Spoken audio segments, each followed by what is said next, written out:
Hi everyone, I'm Em, I'm Chris. and today we're going to be talking about self-care. So we'll start with what self-care means to us.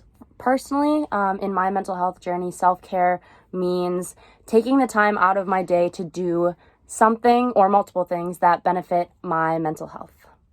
Yeah, and for me, it's very similar to what Em said.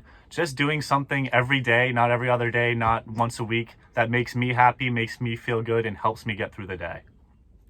And something else we wanted to acknowledge is the idea that self-care has become a buzzword in pop culture, and the word self-care has really been reframed in a kind of negative way.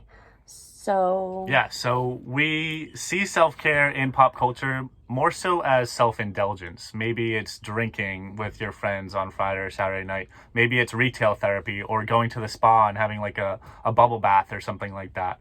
All three of those things definitely can be self-care. But in pop culture right now, it's kind of skewed in that direction. And we really want to make it sure that you guys know that it's not just that. It's a lot more than just that. It's also framed in a way that self-care is only done once or twice a week or every so often, and we don't want it to be framed in that way. It really is something that you need to take the time to do every single day so that you can wake up in a positive mind space.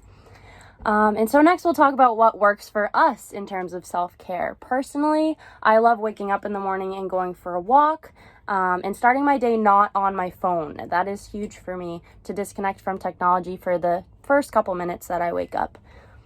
Yeah, and for me, I love to work out, love to exercise, love to be outside, and also reading. So if I can get those two things done every day, I feel really good about the day, whether I'm productive or not. Some other things, I also enjoy being outside. Hiking is a huge one for me. Like I said, going on walks, listening to music is a really, really big one for me as well. Journaling, and we just talked about this at one of our events, even just scribbling or writing some words down on a paper so that you don't have the pressure of fully writing sentences in journaling in a professional way or way that's perfect. Yeah. Yeah, and absolutely. So as you guys can tell, it's different for everyone. It's different for Em and myself. The big thing also that we want to remind you is the fact that it could be self-indulgence. We did talk about that. It's not always self-indulgence. It's kind of like how a square can be a rectangle and a rectangle can't be a square or whatever that is. So I think our best advice for self-care is try different things, try new things, try things you haven't tried before.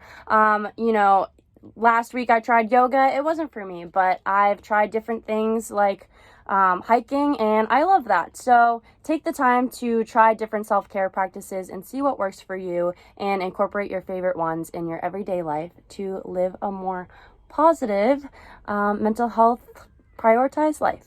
Yes, perfect. And last note, just do what makes you happy. And if you find something that makes you happy, whether it be hiking, journaling, exercising, try to do it every day. It'll make you feel really, really good.